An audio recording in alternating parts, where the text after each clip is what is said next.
everybody, and thanks for coming. It's really good to see everybody here. And thanks again to Chris Blundell and Don for joining us today on this first customer success webinar. I just want to say a big welcome to Chris Blundell from UNFI, who has joined us to share the success that he and UNFI has had with our PSG team and Harmony Core. Chris is the development manager for the East region at UNFI, and he's been with UNFI for over 20 years, starting out as a developer, then a systems integration architect. He now oversees a team that is responsible for the UBS application, which provides sales order and purchase order processing for the eastern half of the United States. Don Fillion is our Vice President of Professional Services. He has more than 30 years of management experience in delivering technology solutions to businesses of all sizes. He joined Synergex in 2007 as a senior consultant and was promoted to direct our professional services team. And in 2016, he was promoted again to vice president. Before joining Synergex, Don was vice president of East Coast operations for AFS Technologies, where he was responsible for the technical operations of a vertical market software division. Prior to that, he served as vice president and CTO of Distribution Management Systems. Before we hear from Chris Blundell, Don Fillion will open today's presentations to briefly set some context, speaking to the benefits of moving a synergy-based application towards a service-oriented architecture and how Harmony Core plays a pivotal role. From there, we will hand it off to Chris to discuss UNFI's implementation of Harmony Core and the role Synergex's professional services group played in that initiative. At the end, we will have some time left for Q&A. And if at any time during the presentation any of the attendees have any questions, please type them into the chat box on the side of your screen. We will then collect those and answer them at the end of the webinar. And now I'm going to hand things off to Don. Thanks, Rachel, and thanks for your kind introduction. Let's kick off today's presentation by touching on the challenges that all IT leaders are currently facing. In particular, our attendees that manage legacy applications written in Synergy. IT leaders are being asked to do more with less. Less budget, less time, less resources. Business needs are growing faster than IT teams can deliver. How can you embark on a modernization journey faced with these challenges? Where do you start? The number one takeaway from the MuleSoft 2020 connectivity report is that data silos are slowing digital transformation. 89% of IT leaders say data silos are an obstacle to digital transformation. How would breaking down the barriers around data access enhance your application? You may have heard this before. Synergex believes that incorporating web services is one of the most efficient ways to modernize your Synergy-based application.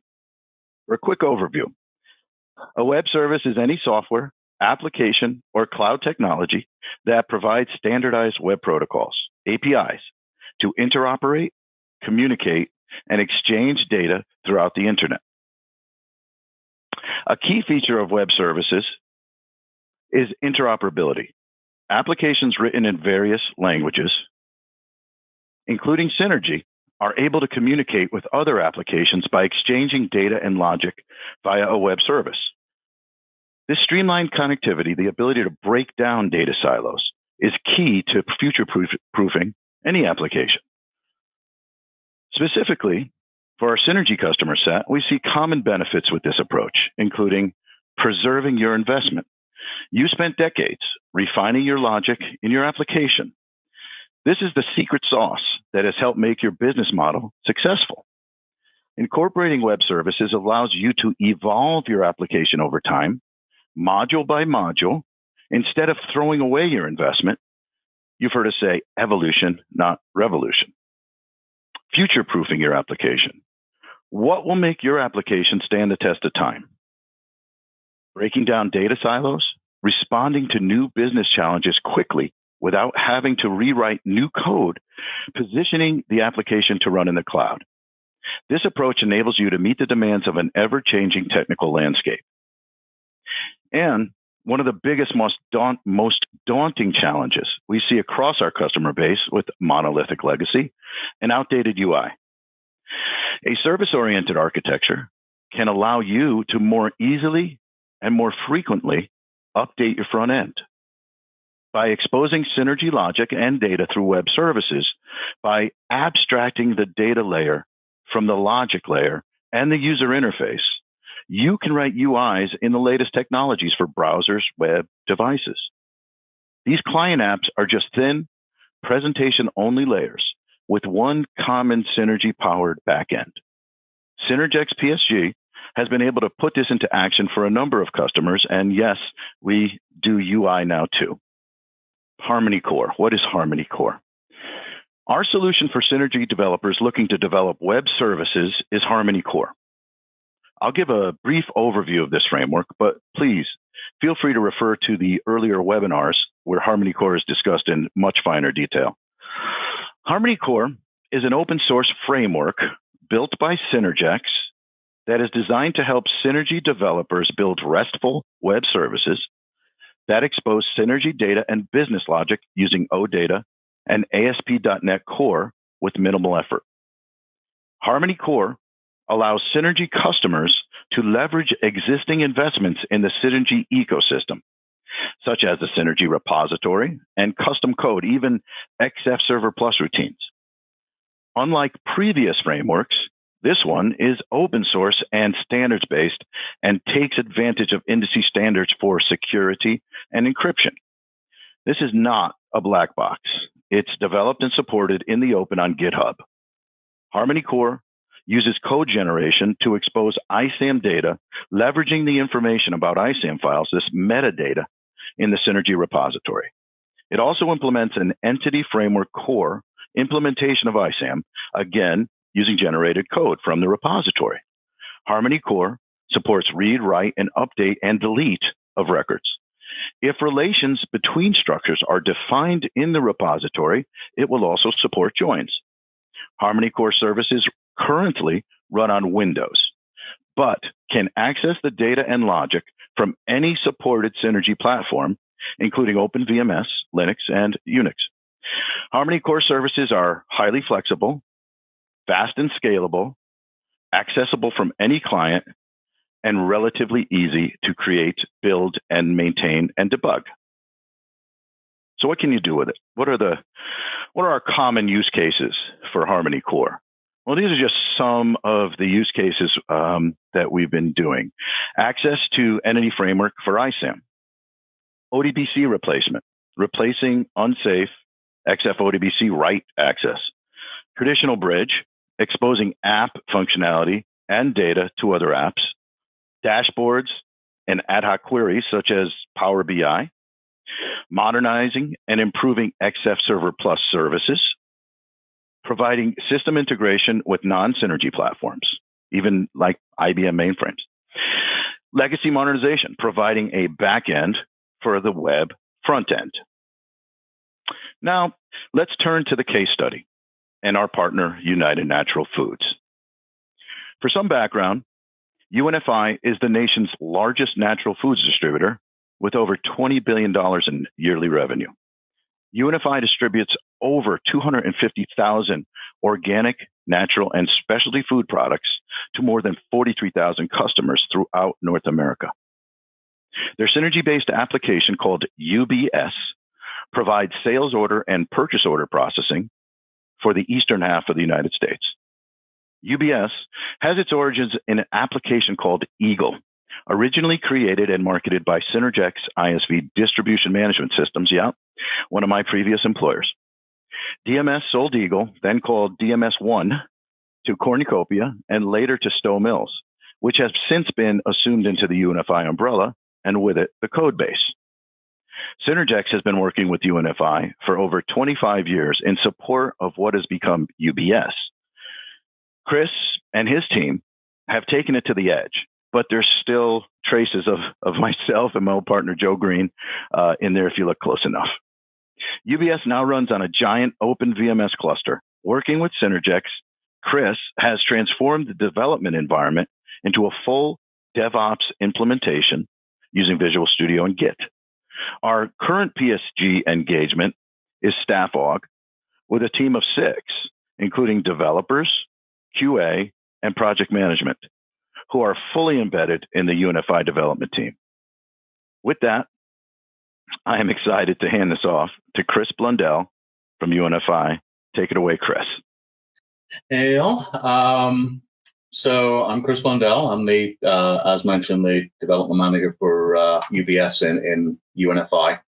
So as Don mentioned, UNFI has grown by acquisition over the years, and the East Region Business Systems are from 2 customers of his from his early days.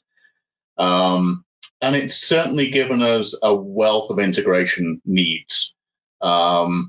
We've also worked on a best-of-breed model for technology and development, again, giving ample opportunities for integration. And over the years, discussing, it's like requirements for peers and vendors, and also looking at trends in the industry. Not always just looking at what appears to be the coolest thing at the time. We've landed on web services and APIs as the way to communicate, allowing us to communicate with disparate systems and technologies. A couple of years ago, probably about 3 years ago at this point, we were asked to work with a team that were allowing vendors to pass information about new products that would enable us to enable the business to get information on new and changed products into the UNFI database.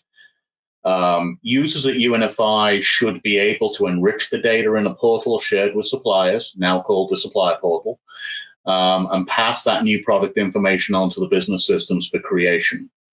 We decided that creating a service architecture to interact with the portal was the right way to go. And UNFI enlisted the help of PSG to create the portal and define requirements. In working with the business originally, we were assured that only a single individual would be pushing product changes. And that kind of drove our design to having only a single, it's like channel pool that would work with all of the users that we're accessing. And all of that was good for about 6 months, and everything worked as it was supposed to. But we found after about that 6 months that things were changing.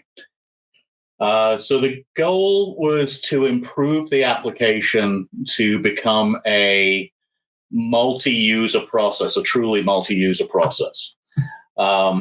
We decided to, it's like we'd been to the conferences, we kind of go every year. And at New Orleans, we were talking about a new product that was being developed by Synergex as an open source project, Harmony Core. We kind of looked at that and decided 2 things. One was we wanted to use the OData abilities of Harmony Core to expose our data. But the other thing was, now that we had a issue with multi-user, what we were seeing with Harmony Core as we learned more about it was that Harmony Core had the ability to handle that multi-threading for us without having to do a lot of development to accomplish that. So again, we approached professional services, PSG, and asked if they could eliminate the issues that we were having with that multi-threaded process. So we did 2 things. We had a proof of concept set up to work with us for a pricing module, which would use an SSH call back into our business system, so a secure call to execute logic that we already had out there. But the other thing was, we wanted to take the original application that we had for Supplier Portal and host that within Harmony Core to get the advantages of channel management and data management. So we worked with them for a relatively short period of time and incorporated Supplier Portal within Harmony Core and delivered that to the business. That has, since then, we've actually now got an application that or any number of users in the business can use to actually get product data into the back-end system simultaneously. So everything runs in parallel. So UNFI was perfectly positioned to take advantage of Harmony Core. They'd already transformed their dev environment to Visual Studio and DevOps. They were current on Synergy revisions. We had a fully built-out repository and lots of modular business logic we could leverage. UNFI had web devs at the ready. Earlier, as Chris mentioned, UNFI had used the consulting hours that were part of their dev partner subscription to have the PSG implement a Harmony Core proof of concept. So our product manager, Steve Ives, and architect, Jeff Green, flew out from Sacramento, and I joined them to meet with Chris in Providence. And we banged out a proof of concept. We created a working customer pricing web service with the Harmony Core framework in less than a day, using Harmony Core traditional bridge to call UBS logic. So we had our bases covered after the proof of concept. We knew we could expose data and logic via Harmony Core in a relatively short amount of time. So after we did the proof of concept, we came up with a solution to embed the supplier portal logic into Harmony Core. So what would happen is, as you can see before, when we hit the button to add the data to UBS, which is the backend business system, we would run into a problem where multiple people were trying to add data at the same time and would be basically corrupting the data that was on a read. So if you're reading a record and then you're looking to read the next record, you might not read the record that you intended to because everybody is sharing stuff. Once we decided that that was what we needed to do, we did enlist PSG, and we had a actually relatively short-term contract where we took that solution and embedded it within Harmony Core. And as you can see from the slides, what happened was we were now able to multi-thread the communication with the back-end systems because each call to the API was spinning up its own request and its own channel pool. So now any number of users can add products and they won't be stepping on each other. And that really allows us to develop more flexible applications. We don't have to worry about users stomping on each other, and it allows us to develop changes faster because we're not having to worry about that threading and managing those threads ourselves, because that's all happening within Harmony Core. So what this is, because it's a web service, it's not really showing any, pretty interactions or anything like that. But what I can do is, this is actually one of the calls that we can do from our supplier portal piece. And this is calling back into a Synergy application that's hosted within Harmony Core. And the first call usually takes a couple of seconds because it has to spin up the service if it hasn't been called in a while. But what we can see here is this returned all of the brand codes and descriptions to populate a drop-down list in the supplier portal. And it takes about 5 seconds, but if I was to do this again, it would probably be somewhat quicker. Most of the time is actually spent looking at parsing the JSON and actually displaying that in a pretty way. So again, it took about 4 seconds. One of the other things that we do is we have order confirmations that we send back the status of orders to customers as they're created. So again, this is called real time from our EDI systems and passed back to the customers. And again, it's like it's 182 milliseconds, so less than a quarter of a second to return a complete piece of order information. So with that, I won't kind of do any more really pretty demos, but back to where we were. So the next piece. So the integrated systems that we have are with the pricing demo that was originally created, that is in use and basically allows the backend calls into the system. That was the proof of concept that was generated. We have an integration with Salesforce where basically from the Salesforce application, a customer care rep gets a call from a customer, and that automatically does a call back into our OData. and returns all of the open order information for the customer that's being dealt with. Supplier portal we've gone through. Originally, it was developed outside of Harmony Core, but now that we've got it inside of Harmony Core, it's delivering multi-user usage that we never really designed into the original application. And then, as I showed with the demo just now, we have a customer order confirmation. So as soon as orders are created, there's a call back into our OData to return the status and what was actually created for that order so that we can return that to the customer. So what's the future hold for UNFI, Chris? What do you think? How do you plan to use this in the future? Oh, so many ways. So we had. So I think that the important thing that we get out of what Harmony Core is delivering us now, it's a single solution that allows us to deliver pretty much three types of project, right? It's like one is hosting Synergy logic outside of the open VMS systems, but being able to host it in a standard way through Harmony Core and be able to get it back-end data. The other thing is, and I think this is kind of like the big one, just like the OData piece allows us to, when somebody comes and says, hey, I want to be able to access this data from the business system, we can now say, instead of, oh, let's go develop something to return you that and you can call it, it's like, okay, here's a query, go have fun. And if you want to add a new field or anything like that, you can come ask us where that data actually is in the system, but we don't need to do it for you. You can be self-service in that respect.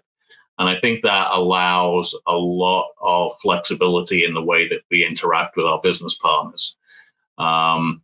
So that's a really big one. But the other one that is kind of important, I think, going forward, and I think we're going to see more usage out of it, is the traditional bridge, where we are calling a back-end application similar to what we would do with XF Server Plus, but it's a little bit different because the back-end application is just executed and communicates with Harmony Core through JSON. But that means that it doesn't have to be a Synergy application. Anything that can do that communication with JSON can be accessed through Harmony Core. So it could be, a PL1 application running on Linux or an IBM mainframe application. It could be anything, as long as it can do that communication with JSON. So I think that may become more important as we move forward. We're not making a huge amount of use of that yet, but I can see it being really important. Fantastic.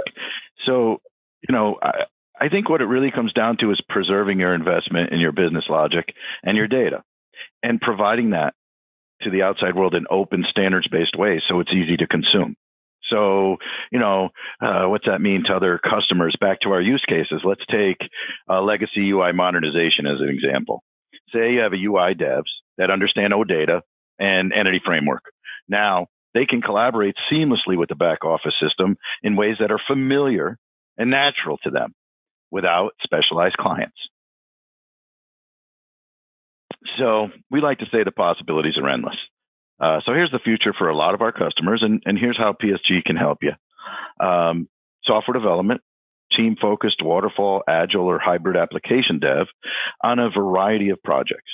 So examples might include functional application development, data exposition through SQL or APIs, and platform upgrades and migrations. Application support.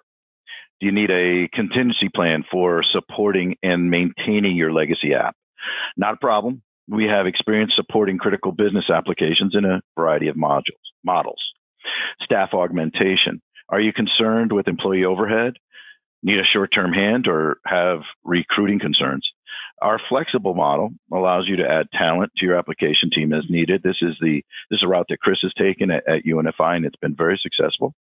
Or managed services. Let's say you don't have that infrastructure in place and you need us to provide it. So, you're looking for a more hands-on approach for application consulting, and we partner with our customers to craft a model that works best for their business as our success is contingent on yours. So back to Krista, bring it home.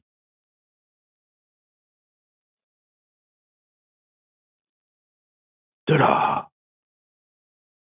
Let's try that without mute. So yeah, legacy is a loaded word. It has negative connotations. It's like gives the impression that there's something better out there. But I like to think of what you can do with your existing systems is if you refactor that system to become more of a modern system, give you ways forward in development and making that system more modern and better. You're investing in the history of what you have out there. You have a lot of logic that is, custom to your business and gives you a real niche, benefit in the market that you're in. So I'm personally, I don't necessarily see legacy as legacy, particularly if you have a way forward from where you are. So that's my thought anyway.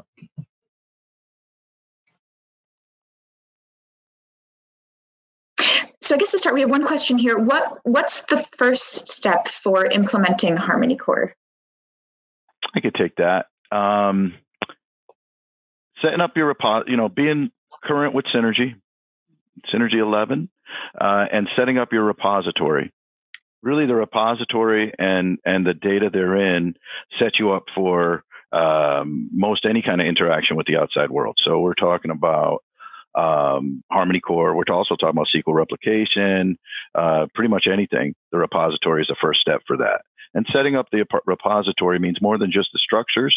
Setting up the relations between data as well is the first step. Chris, what would you say? More to it than that, I'm sure. No, I think you're dead on. The big deal really is having the repository. I think there's two ways of looking at that. One is you go in and you try and set up your entire repository to support Harmony Core when it first comes in. Either that, or you can do, it's like a bit of a piecemeal approach, which is kind of the direction that we took with kind of developing it as a proof of concept right out the gate. So we actually used, like I said, the PSG hours that we had with development to kind of do a proof of concept where Steve and Jeff came in and kind of set up the repository with the keys and relationships and files. We already had the data structures, which was an advantage, but we needed to do that. And Steve and Jeff kind of helped out with setting up some of the initial ones as a demonstration of how we needed to do it. Which was really great. After that, though, it's like I was able to go in and do, probably a file takes about 20 minutes to actually set up initially so that you can include it in the application. And then you can just regenerate the project and build it. And now you have access to that data through XF Server on the back end, which is great. So we've built out a significant number of files now, and we've been adding relationships and everything to that as we go. And it's a continuous effort to kind of go through and add new stuff to it. And as we add new files, we add it. We create the files and relationships and keys in the repository so that we can move forward with that as well. But yeah, the repository is the important bit. It also does help to kind of just, the other thing is it's nice to see the results of what you're doing. And if you're not using the files and keys, you don't really get good feedback on what you're doing. So it's actually, from my perspective, a good idea to just download all of the Harmony Core project, since it's out there as open source anyway, and try it out. It's like use it as you build out your repository, just rebuild it and kind of see how it works. Yeah, and I think there's great tools around for helping to see what you're looking at, like that Postman. Mm-hmm. Very good tool for debugging and good to work with. So yeah.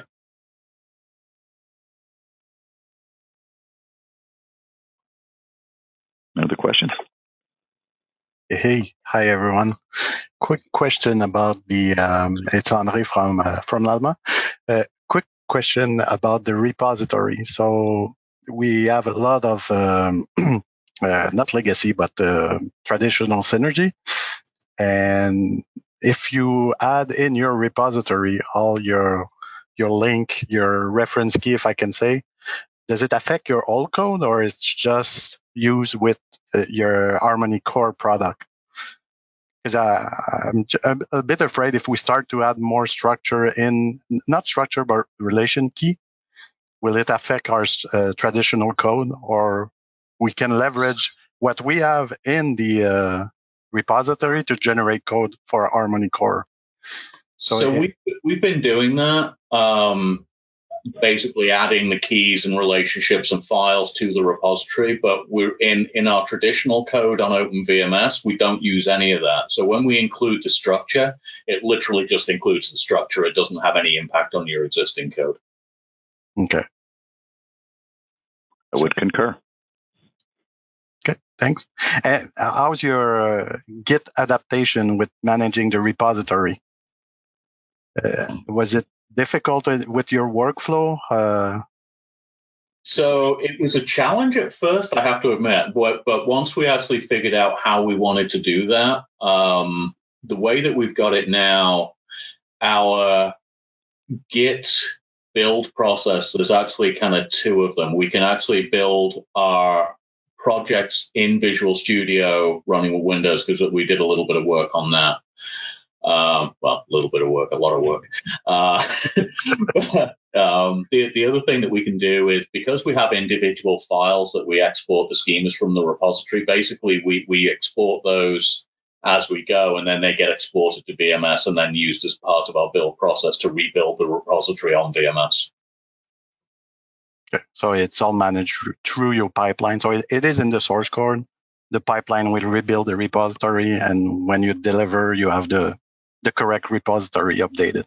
So I'm not sure what your platform is, but OpenVMS doesn't really allow us to do the build process on that system. But what you can do in Git with DevOps is you can run other applications. So I actually built an application that allows us to remotely execute code on VMS, and that's part of the build process. But I actually can do the feedback into DevOps so that we know whether the build was successful or not, and we can keep track of the log files and all that kind of stuff. Okay. Okay. So it's just a matter of adjusting your workflow when you update your structure.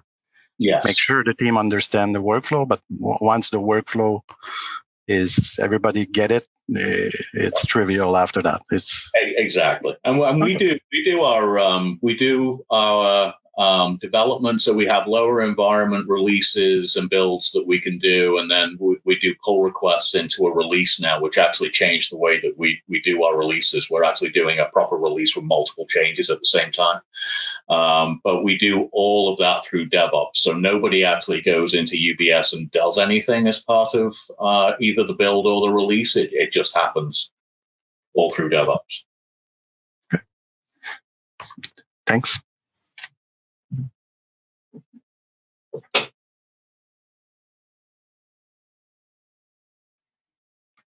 Everybody's shy. And this is AIS. Can you hear me, everyone? I hear. Very good.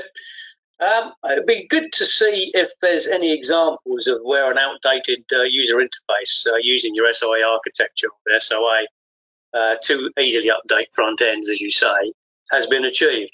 In other words, what's the before and after? So if you've got some examples like that, that goes to either Don, Rachel, I suppose, or even Chris. What changes have been made to update what you could consider legacy UIs? Thanks. Sure. I mean, that is an open-ended question, because you have many options. You can go in a redesign and a complete refactor, and you may have seen that before and after at some of our our dev partner conferences with Rural and with Turnkey, and the creation of the application or navigation shell. So they created a nav shell and refactored everything to work in more efficient business process. Or you can go in a way that's more of a like-to-like conversion and do a screen for screen. And we just had a 4-part, I believe, webinar on the use of React to create a front end. And that is actually a technology that we just used for a proof of concept to create a front end like for like. And we had a demo for that. I don't believe it's available right now. But I don't have anything to hand that could show before and after. Well, don't worry about it so much now, Don. It was just a case of being able to, see some evidence of that at some point. I'm not suggesting that you do it on this call. Fair enough. Maybe a future webinar in before and after UIs and what that looks like, I think would be a great idea. I think there was some examples from a couple of conferences ago that were with an older version of Harmony Core that were doing something similar, right, Don? Yeah, there's lots of stuff out there, especially those both presentations for rural and turnkey. I believe are out there still. I believe that was WPF, and I believe the more recent one, which is recorded, and you should check out, is the React one that Johnson has just done. But no taken to do a side-by-side one. I like that idea. It's a great idea. Thanks very much, Tom. Cheers.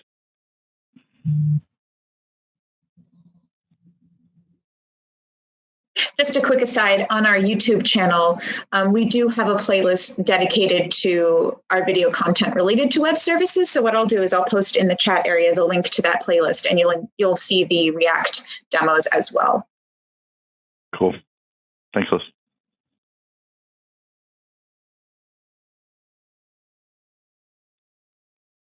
This is Jacqueline Garcia. I'm out in the audience today, but I also wanted to chime in since there were some earlier questions about repository. Looks like Liz has posted a link to the Harmony Core documentation for setting up repository, but we've got a lot of great resources related to this. And in fact, we just, I think 2 days ago, released a technical article by one of our software developers about getting set up there. So you can find that on our website as well. Thanks, Jack.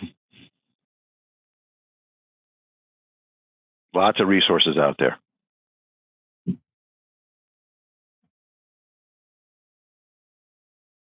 So I guess one question that might be more for Chris, what impact has this had on UNFI's overall business? It's certainly allowed us to do things easier, right? So it's allowed us to be more flexible in the way that we provide solutions for problems. So, for example, just yesterday, I saw an email from somebody asking for data to be provided to our customer portal, again, for an open order type reporting. And I was able to respond to that and just say, hey, here's a query that will work for you right now without us doing anything. If you need any other data fields, just ask, and I was able to respond to that within really just a few minutes, which, it just makes, it's that whole do more with less, right? It's like you're basically preparing the ground to be able to provide more with less resource.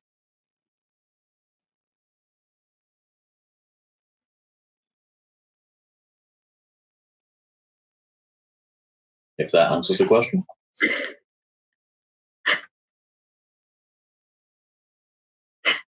And it looks like we do have another one here. How long did it take to set all of this up?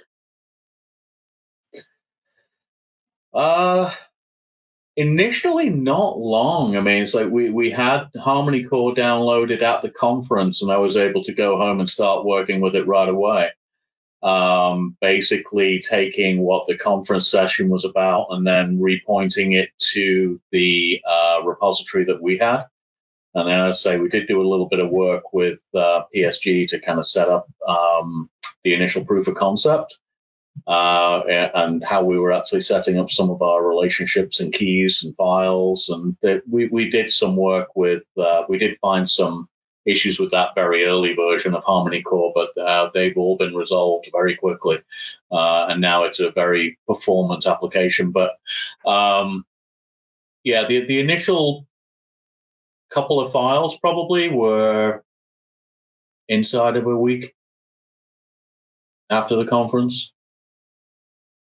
We have an engagement called a passport or a proof of concept, where we get folks up and running in about a week's time and expose a limited subset of data or a screen. So that's about a week's time to get up and running, and that's everything configured. And then it's just a iterative approach to getting your repository set up. If your repository is already set up and you're current on Synergy, you're already pretty close.